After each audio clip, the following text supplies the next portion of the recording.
আসসালামু আলাইকুম। গার্মেন্টস ইন্ডাস্ট্রিতে মার্কেটিং কস্ট রিপোর্ট বা প্রি কস্ট ব্রেকডাউন কিভাবে বের করা হয় এবং কেন বের করা দরকার হয়, কারণ আপনি যখন মার্কেটিং করে একটি অর্ডার কনফার্ম করছেন তখন কস্ট শিটে কোন কোন খাতে কত প্রাইস ধরেছেন এবং তার টোটাল ভ্যালু কত তার একটি ব্রেকডাউন ম্যানেজমেন্টকে জমা দিতে হবে।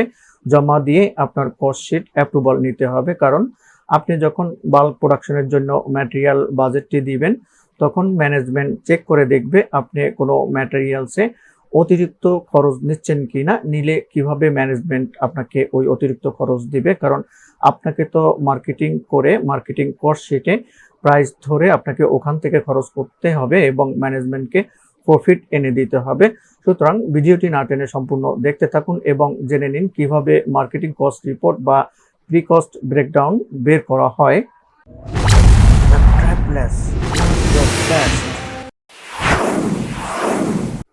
মার্কেটিং কস্ট রিপোর্ট বা প্রি কস্ট শিট ব্রেকডাউন, আমাদের এখানে প্রি কস্ট শিট ব্রেকডাউন করা আছে।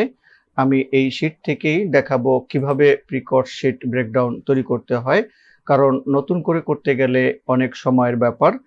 সুতরাং আমি এই তৈরি করা চার্ট থেকেই দেখাবো। এখানে দেখুন, প্রথমে সিরিয়াল নাম্বার মেনশন করেছি। সিরিয়াল নাম্বার আপনি যে কয়টি অর্ডার নিয়ে কাজ করবেন সেই কয়টি সিরিয়াল এখানে বসিয়ে দেবেন, 1 2 3 এখানে বসাবেন। দেন সিরিয়াল নাম্বারের পরে বায়ার নেম থাকবে, এখানে নিচে আমি বায়ার নেম দিয়ে দিয়েছি। বায়ার নেমের পরে হচ্ছে এক্সপোর্ট এলসি নাম্বার অথবা সেলস কন্ট্যাক্ট নাম্বার। যদি বায়ারের কাছ থেকে এলসি পান এলসি নাম্বার বসাতে হবে, অথবা সেলস কন্ট্রাক্ট নাম্বার থাকলে সেলস কন্ট্রাক্ট নাম্বার বসাতে হবে। দেন অর্ডার নাম্বার, বায়ারের সাথে যে প্রোডাক্টটি নিয়ে কনফার্ম করেছি তার একটি অর্ডার নাম্বার বায়ারের থাকবে, সেই অর্ডার নাম্বার এখানে লিখে দিবেন। দেন অর্ডার নাম্বারের পরে হচ্ছে আইটেম ডেসক্রিপশন। আইটেম ডেসক্রিপশন বায়ারের পেপারসে দেওয়া থাকবে, সেখান থেকে এখানে আইটেম ডেসক্রিপশন লিখে দিবেন। তো আমি বায়ার যেভাবে দিয়েছে সেভাবে এখানে আইটেম ডেসক্রিপশন লিখে দিয়েছি। আইটেম ডেসক্রিপশনের পরে হচ্ছে আমাদের টোটাল অর্ডার কোয়ান্টিটি ইন পিসে এখানে অর্ডার কোয়ান্টিটি আমরা মেনশন করে দিব। বায়ারের ফাইলের যে কোয়ান্টিটি আছে এখানে 3,22,224 পিস আমি বসিয়েছি। দেন পরের অর্ডারটিতে 10,000, টোটাল এখানে কত পেয়েছি যোগ করে দিয়েছি, টোটাল 3,32,224 পিস। দেন অর্ডার কোয়ান্টিটির পরে হচ্ছে ইউনিট প্রাইস হচ্ছে কত এফওবি প্রাইসে আমি কনফার্ম করেছি। এখানে এফওবি বলতে ফ্রেট অন বোর্ড। তো আমরা এই প্রাইস যে কনফার্ম করি, আমরা কয়েক ধরনের প্রাইস আছে, আমরা এখানে এফওবি প্রাইসে অর্ডার কনফার্ম করেছি। বাকি এফওবি এবং কত ধরনের এই কস্টের টার্মস অ্যান্ড কন্ডিশন আছে এগুলো পরের ভিডিওতে থাকবে। এখানে আমরা অর্ডার কনফার্ম করেছি, ধরুন এখানে অর্ডার যে প্রাইস আমাদের $1.19 এখানে প্রাইস, দ্বিতীয়টি হচ্ছে $1.35। তো ইউনিট প্রাইসের পরে এফওবি ভ্যালু ইন ইউএসডি ডলারে বের করব, কারণ এখানে ইউনিট প্রাইস আমরা ডলারই নিয়েছি। দেন ইউনিট প্রাইস গুণ কোয়ান্টিটি গুণ করলে আমরা এখানে এফওবি টোটাল ভ্যালু পেয়ে যাব।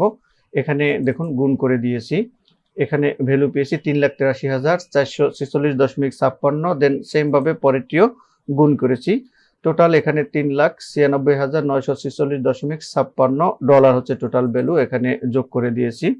দেন হচ্ছে শিপমেন্ট ডেট, বায়ার একটি শিপমেন্ট ডেট দিবে, সেই যে ডেটটি দিয়েছে সেই ডেটটি এখানে বসিয়েছি, এখানে বসাবেন। দেন একটি রিমার্কস একটি কলাম থাকবে, যদি কোনো নোট থাকে এই রিমার্কসে নোট দিয়ে দিবেন। দেন বেসড অন মার্কেটিং বলতে আমরা মার্কেটিং কস্ট শিটের উপরে ভিত্তি করেই কিন্তু এই প্রি কস্ট ব্রেকডাউনটি তৈরি করছি, যার কারণে এখানে বেসড অন মার্কেটিং লিখেছি। প্রথমেই চার্টের অর্ডার নাম্বার আমরা এখানে লিখব, অর্ডার নাম্বার নিচে মেনশন করে দেব। আমরা দুটো অর্ডার নিয়ে এখানে কাজ করছি, দুটো অর্ডার নাম্বার আমি এখানে মেনশন করে দিয়েছি। অর্ডার নাম্বারের পরে ইয়ার্ন কাউন্ট হচ্ছে আমরা যে প্রোডাক্টটি বায়ারের কাছ থেকে কনফার্ম করেছি তার ফেব্রিকেশন এবং জিএসএম এর উপর ভিত্তি করে আমরা ইয়ার্ন কাউন্ট এখানে সিলেক্ট করে নিব। তো এখানে ইয়ার্ন কাউন্ট আমরা সিলেক্ট করেছি 32 সিঙ্গেল। ইয়ার্ন কাউন্টের পরে হচ্ছে কনজাম্পশন পার ডজনে, কনজাম্পশন সবসময় ডজনে ক্যালকুলেশন করা হয়, আমরা মার্কেটিং কস্ট শিটে যে কনজাম্পশন ধরেছি সেটি এখানে হুবহু আমরা লিখে দিয়েছি। এখানে একটা অর্ডারে হচ্ছে 1 কেজি 760 গ্রাম, দ্বিতীয়টিতে হচ্ছে আমাদের 2 কেজি 120 গ্রাম। দেন কনজাম্পশন বসানোর পরে রিকোয়ার্ড ফেব্রিক কোয়ান্টিটি, এখানে রিকোয়ার্ড ফেব্রিক কোয়ান্টিটি বলতে হচ্ছে ফিনিশ ফেব্রিক কোয়ান্টিটি। আমরা দুইভাবে ফেব্রিক কোয়ান্টিটি বের করে থাকি, এক হচ্ছে ফিনিশ ফেব্রিক কোয়ান্টিটি, দুই হচ্ছে grey fabric quantity. Grey fabric quantity হচ্ছে ইয়ার্ন কোয়ান্টিটি যা, তাই হচ্ছে গ্রে ফেব্রিক কোয়ান্টিটি হিসাবে আমরা ক্যালকুলেশন করে থাকি। তো এখানে এই গ্রে ফেব্রিক কোয়ান্টিটি কিভাবে বের করি, আমরা হচ্ছে ফিনিশ ফেব্রিক কোয়ান্টিটির সাথে একটি প্রসেস লস অ্যাড করে দিই। আমাদের যদি কটন সিঙ্গেল জার্সি হয়, আমাদের অর্ডারটি হচ্ছে কটন সিঙ্গেল জার্সি, সেক্ষেত্রে আমরা 12 থেকে 11% বা 11.5% অ্যাড করব। কারণ হচ্ছে নিটিং এবং ডাইং করতে যে এখানে কিছু পচে যে আমাদের ফেব্রিক কমে যায়, লস হয়, ওই লসকে কাভার করার জন্য আমরা কিছু পার্ট এখানে পার্সেন্টেজ অ্যাড করে নিই, যাকে আমরা প্রসেস লস বলে থাকি।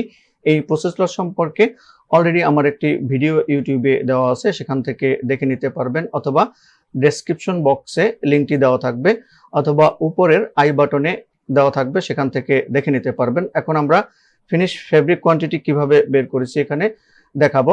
তো এখানে দেখুন ফিনিশ ফেব্রিক কোয়ান্টিটি, এখানে যে আমার টোটাল পিস কোয়ান্টিটি আছে, পিস কোয়ান্টিটিকে আমরা প্রথমে এখানে 12 দিয়ে ভাগ করে ডজনে বের করে নিয়েছি। এখানে দেখুন হচ্ছে এফ হচ্ছে কলাম এবং এই 4 নাম্বার হচ্ছে রো।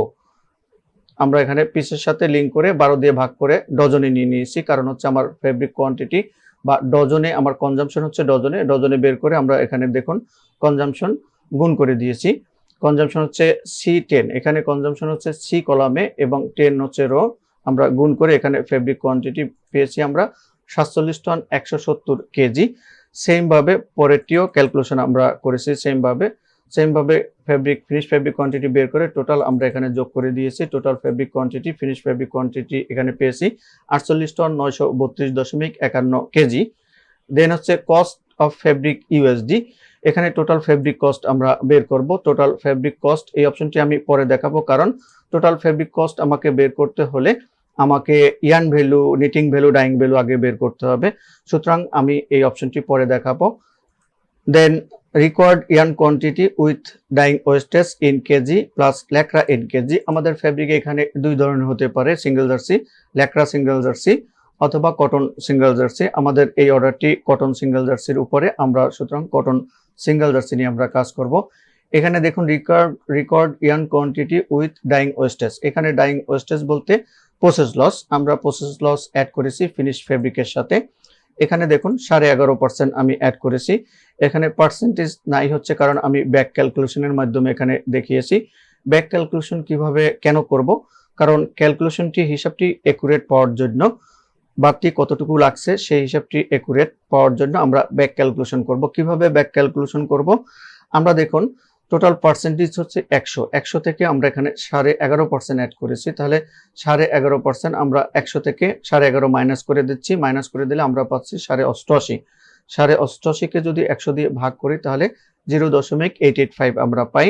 সুতরাং এখানে আমরা ফিনিশ ফেব্রিক কোয়ান্টিটিকে আমরা 0.885 দ্বারা ভাগ করে এখানে গ্রে ফেব্রিক কোয়ান্টিটি পেয়েছি। গ্রে ফেব্রিক কোয়ান্টিটি হচ্ছে 53 টন 299 কেজি। সেম ভাবে পরের অর্ডারটিও আমরা ক্যালকুলেশন করেছি, এখানে টোটাল ফেব্রিক এখানে গ্রে ফেব্রিক কোয়ান্টিটি যোগ করে দিয়েছি। টোটাল গ্রে ফেব্রিক কোয়ান্টিটি এখানে পেয়েছি 55 ton 302 KG. Then yarn unit price per KG বলতে হচ্ছে 1 কেজি ইয়ার্নের দাম কত, আমরা এখানে 1 কেজি সুতার দাম এখানে ধরেছি হচ্ছে $3.30। তাহলে পরেরটিও সেম $3.30 হচ্ছে 1 কেজি ইয়ার্নের দাম। দেন ইয়ার্ন প্রাইস আমরা এখানে পেয়েছি, ইয়ার্ন প্রাইসের পরে আমরা হচ্ছে ইয়ার্ন ভ্যালু বের করব। ইয়ার্ন ভ্যালু এখানে ইয়ার্ন প্রাইস এবং ইয়ার্ন কোয়ান্টিটি আমরা দুটোকে গুণ করে দেব, দুটোকে গুণ করে দিয়েছি। দেখুন এখানে গুণ করলে আমরা এখানে ইয়ার্ন ভ্যালু পেয়ে গেছি। পরেরটি সেম ভাবে আমরা এখানে ক্যালকুলেশন করে নিয়েছি, এখানে টোটাল আমরা ইয়ার্ন ভ্যালু যোগ করে দিয়েছি। দেন হচ্ছে নিটিং চার্জ, আমরা এই যে ফেব্রিক কনস্ট্রাকশন অনুসারে নিটিং করতে আমরা এখানে নিটিং চার্জ ধরেছি 20 সেন্টস। আমরা এই নিটিং চার্জ আমরা হচ্ছে গ্রে ফেব্রিকের সাথে গুণ করে দিয়েছি, গুণ করলে আমরা এখানে নিটিং চার্জ বা নিটিং ভ্যালু আমরা পেয়ে গেছি। সেম ভাবে পরেরটিও ক্যালকুলেশন করেছি। দেন টোটাল এখানে নিটিং চার্জ বা নিটিং ভ্যালু যোগ করে দিয়েছি। দেন ডাইং চার্জ, এখানে ডাইং ভ্যালু আমরা ডাইং চার্জ মার্কেটিং কস্ট শিটে যা ধরেছি, মার্কেটিং কস্ট শিট থেকে আমরা অ্যাভারেজ এখানে ডাইং চার্জ নিয়েছি, কারণ একটি অর্ডারের ক্ষেত্রে 3-4টি কালার থাকতে পারে, সেক্ষেত্রে light colour, white colour, dark colour, medium colour থাকতে পারে। এখানে শেডের ভেরিয়েশন অনুসারে ডাইং চার্জ ধরা হয়। সেক্ষেত্রে আমরা এখানে অ্যাভারেজ এখানে ডাইং চার্জ আমরা ধরেছি। ডাইং চার্জ যা আছে পার কেজিতে তাকে হচ্ছে গেরে ফেব্রিকের সাথে গুণ করে এখানে টোটাল ডাইং ভ্যালু আমরা বের করে নিয়েছি। সেমভাবে পরেরটিও এখানে দেন টোটাল ডাইং চার্জ বা ডাইং ভ্যালু আমরা এখানে যোগ করে দিয়েছি। দেন অ্যাক্সেসরিজ চার্জেস, এখানে অ্যাক্সেসরিজ যে ভ্যালু সেটি আমরা বের করব। আমরা মার্কেটিং কস্ট শিটে যে অ্যাক্সেসরিজ কস্ট ধরেছি তার সাথে হচ্ছে এখানে যে কোয়ান্টিটি আছে কোয়ান্টিটি আমরা গুণ করে দেব। কোয়ান্টিটি এখানে মার্কেটিং কস্ট শিটে হচ্ছে ডজনে অ্যাক্সেসরিজ কস্ট ধরা, এখানে কোয়ান্টিটি হচ্ছে পিসে, যার কারণে আমরা এখানে অ্যাক্সেসরিজ যে কস্ট কোয়ান্টিটির সাথে গুণ করে আমরা 12 দিয়ে ভাগ করে দিয়েছি, এখানে অ্যাক্সেসরিজ ভ্যালু বের হয়ে গেছে। দেন পরেরটিও আমরা সেমভাবে ক্যালকুলেশন করে এখানে অ্যাক্সেসরিজ ভ্যালু আমরা বের করে নিয়েছি। দেন টোটাল এখানে অ্যাক্সেসরিজ ভ্যালু যোগ করে দিয়েছি, টোটাল অ্যাক্সেসরিজ ভ্যালু আমরা পেয়ে গেছি। দেন এখানে ওভেন চার্জেস, ওভেন হচ্ছে এখানে আমার নাই, যদি কোনো প্রোডাক্টের সাথে কোনো কন্ট্রাস্ট থেকে থাকে, ধরুন পকেটটি হবে বা back neck tape, woven fabric, poplin fabric দিয়ে হবে, সেক্ষেত্রে যদি থাকে এখানে চার্জ অ্যাড হবে। প্রিন্ট, দেন হচ্ছে প্রিন্ট, অল ওভার প্রিন্ট এবং এমব্রয়ডারি যদি থাকে, আমার এখানে কোনো রিকোয়ারমেন্ট নাই, আমি কোনো চার্জ বা ভ্যালু এখানে অ্যাড করিনি। দেন হচ্ছে সিএম ভ্যালু, সিএম হচ্ছে ম্যানুফ্যাকচারিং কস্ট বা কস্ট অফ ম্যানুফ্যাকচারিং। এই সিএম সম্পর্কে আমার অলরেডি একটি ভিডিও ইউটিউবে আপলোড করা আছে, সেখান থেকে দেখে নিতে পারবেন।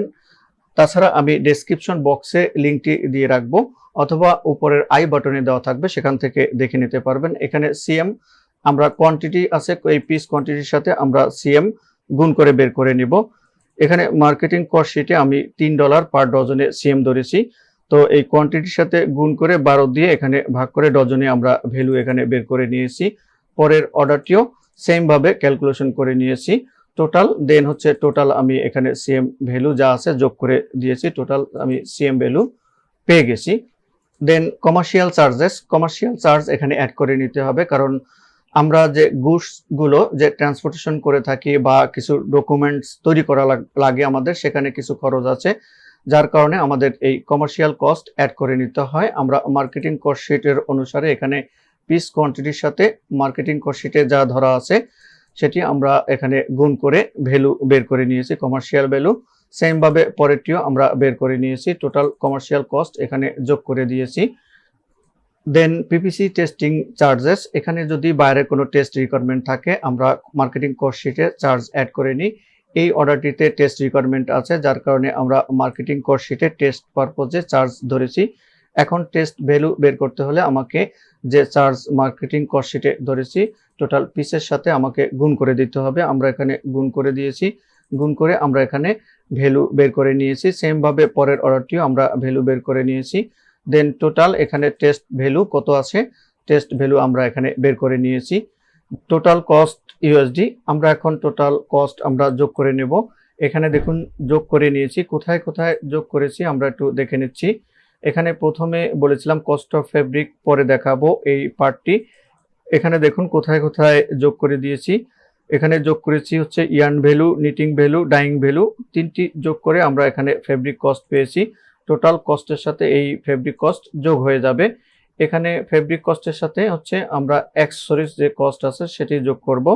দেন এখানে এই দুটো অপশন নাই, oven cost, print, embroidery, all over cost নাই। সিএম কস্ট আমরা যোগ করব, কমার্শিয়াল কস্ট যোগ করব, টেস্ট কস্ট যোগ করব। এখানে দেখুন যোগ করে দিয়েছি test cost, commercial cost, CM cost, accessories cost, এদিকে আছে ফেব্রিক কস্ট। এই টোটাল কস্ট আমরা যোগ করে এখানে পেয়েছি 3,83,446.56। সেম ভাবে পরেরটিও করেছি। দেন দুটো অর্ডারের টোটাল খরচ, এখানে টোটাল কস্ট আমরা এখানে যোগ করে দিয়েছি। এখানে দেখুন মার্জিন কিন্তু আমি মার্কেটিং কস্ট শিটে ধরিনি, টোটাল এখানে 0 আসছে, তার মানে এখানে 0 আসা মানে আমার ব্যালেন্স নাই, টোটাল হিসাব আমার মিলে গিয়েছে। এখানেও দেখুন টোটাল 100% বের হয়েছে, এখানে 0 0। সুতরাং এখানে টোটাল যে 100% বের হয়েছে এই ক্যালকুলেশন ঠিক আছে কিনা আমরা এখন দেখে নেব। দেখুন আমার খরচ হচ্ছে কোথায়, ফেব্রিকে এবং অ্যাক্সেসরিজ, সিএম, কমার্শিয়াল, টেস্ট, এখানে কমার্শিয়াল টেস্ট খরচ আমরা আমাদের গেছে হচ্ছে 1.38%। দেন হচ্ছে আমাদের হচ্ছে কমার্শিয়াল কস্ট হচ্ছে এখানে 1.65%। দেন হচ্ছে সিএম এখানে যাচ্ছে হচ্ছে সিএম ভ্যালু 21%।